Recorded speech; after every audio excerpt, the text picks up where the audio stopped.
Je m'appelle Sacha Epp, j'ai 25 ans et je travaille en tant qu'investment manager à la Banque Raiffeisen au Luxembourg. J'ai fait mes études au lycée au Luxembourg et pour les études universitaires, je suis venu à Bruxelles, à l'ICHEC, pour un bachelier en gestion de l'entreprise et un master en financial management, qui est un double diplôme avec l'UCL, ce qui veut dire qu'en fin de compte, après mes 2 années de master, j'ai le diplôme de l'UCL et aussi de l'ICHEC. La spécialisation est aussi reconnue par le CFA. J'ai aussi fait un Erasmus de 6 mois en Chine, où j'avais l'opportunité de voir un peu une autre facette du monde déjà, donc d'avoir un esprit ouvert et de pouvoir vivre avec des personnes qui ont d'une autre culture, une autre façon de vivre, et aussi de voir leur point de vue par rapport à des sujets économiques et financiers. J'ai fait un premier stage pendant 1 mois chez PwC en audit et aussi j'ai fait 2 fois 2 mois de stage aussi à la Banque Raiffeisen au Luxembourg à l'Investment Desk où je travaille actuellement. Aussi en termes de formation, j'ai déjà passé le CFA Level 1 et je vais passer le CFA Level 2 cette année en juin. J'ai intégré la banque dans le cadre du Young Graduate Program où j'ai commencé dans le département Compliance pendant 6 mois. Ensuite, j'ai vu aussi plutôt le côté opérationnel avec une agence bancaire à Wils où j'avais vu le domaine du conseil en matière de crédit et de placement. Et aussi finalement, dans le cadre de ce programme, j'étais pendant plus ou moins 9 mois dans le département marché financier et trésorerie. Donc là, actuellement, je suis Investment Manager à la Banque Raiffeisen. La Banque Raiffeisen est une banque luxembourgeoise fondée en 1925 sous forme de coopérative, telle qu'on l'a connue aussi récemment avec Newbie en Belgique.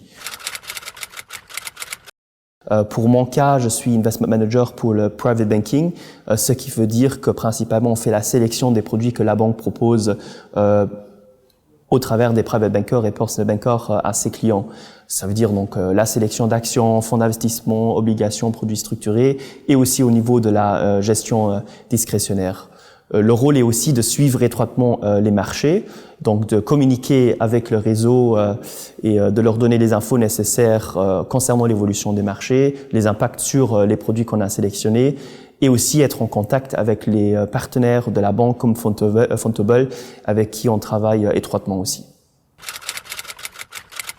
Un diplôme universitaire en finance, donc finance de marché, mathématiques financières est clairement un avantage parce qu'il faut bien savoir comprendre et analyser les marchés. Le CFA constitue aussi clairement un atout pour ce métier parce qu'il fait aussi preuve de l'esprit analytique du candidat, de ses connaissances approfondies du marché et aussi de l'excellence qu'il a aussi en termes d'éthique évidemment.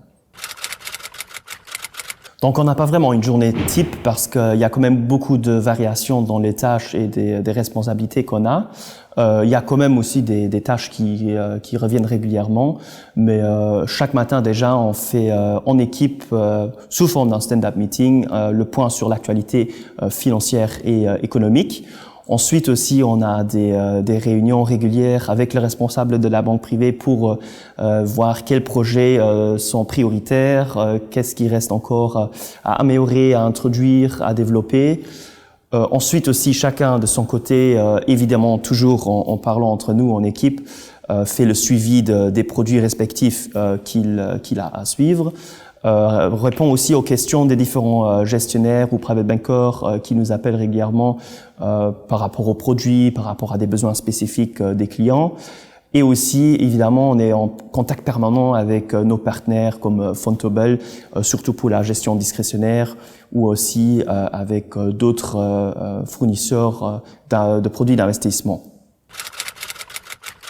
Donc c'est le private banker qui en premier est en contact avec le client.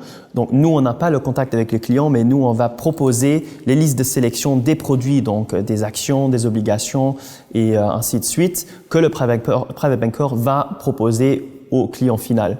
Donc ces sélections se font sur des processus internes où on a notamment pour la sélection des fonds d'investissement le processus best-of ou sur des critères qualitatifs et quantitatifs. Ainsi aussi le Rating Morningstar, on fait notre sélection des meilleurs fonds d'investissement. Moi, personnellement, je suis responsable pour la gestion discrétionnaire, ce qui veut dire que je fais le suivi des performances et aussi des rebalancing de la gestion discrétionnaire pour les différentes directives. En résumé, on établit les listes de sélection que les private bankers vont utiliser pour conseiller le mieux possible les clients. Donc en fait, ce qu'on fait, l'analyse financière, elle provient principalement de partenaires avec lesquels on travaille, par exemple de Morningstar en ce qui concerne les fonds d'investissement, avec Fontable pour la gestion discrétionnaire, mais nous-mêmes on fait une sélection pour la banque en termes d'actions, d'obligations, de produits structurés, de fonds d'investissement, et donc on a aussi une gestion discrétionnaire. Donc déjà, il faut être ouvert parce qu'il y a des nouveaux challenges en permanence. Donc ouvert pas juste au niveau des challenges, mais aussi en ce qui concerne le lifelong learning, parce qu'on apprend tous les jours, il y a toujours des nouveautés, des imprévus, donc ce qui est relativement chouette. Aussi, il faut avoir un esprit analytique parce qu'il faut quand même bien comprendre les relations des marchés, l'impact sur les différents produits, plus spécifiquement aussi sur les produits de la banque, et pouvoir expliquer aussi ces relations et ces impacts à d'autres personnes, notamment aux responsables de la banque et aussi aux private et personal bankers. Il faut aussi évidemment avoir des compétences relationnelles parce qu'on est en contact aussi avec d'autres partenaires et avec donc le réseau de notre banque aussi. En général, on commence en tant que junior, on peut évoluer au sein du même poste jusqu'au senior ou aussi avoir plus de responsabilités en termes de gestion d'équipe et au niveau hiérarchique aussi. Mais on n'est pas limité à ce poste-là parce que les capacités qu'on a besoin pour ce poste sont aussi utiles pour d'autres postes étroitement liés aussi à l'investment management. Donc là, on a notamment aussi tout ce qui est portfolio management, asset management et aussi l'analyse financière dans lesquelles on peut évoluer aussi lorsqu'on désire un peu changer le domaine exact dans lequel on travaille. Déjà, on pense parfois que la finance est un domaine relativement précis, mais en fin de compte, même dans le domaine de la finance, il y a tellement de possibilités, tellement de métiers, que c'est pas toujours évident si on n'est pas dans le domaine de se décider. Donc là, les stages, c'est vraiment extrêmement chouette, surtout si on a la possibilité de voir différents départements lors de son stage.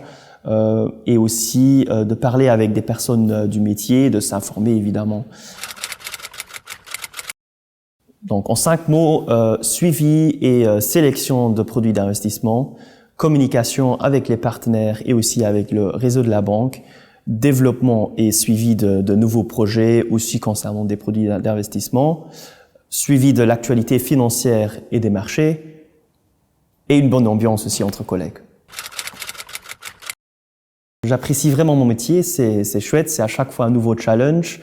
Je peux recommander à tout le monde de s'orienter vers le même domaine où on a vraiment beaucoup de possibilités pour le développement personnel et professionnel et on apprend aussi tous les jours des nouveaux concepts, des nouvelles idées et des nouveaux développements des marchés qui sont vraiment liés avec l'économie mondiale.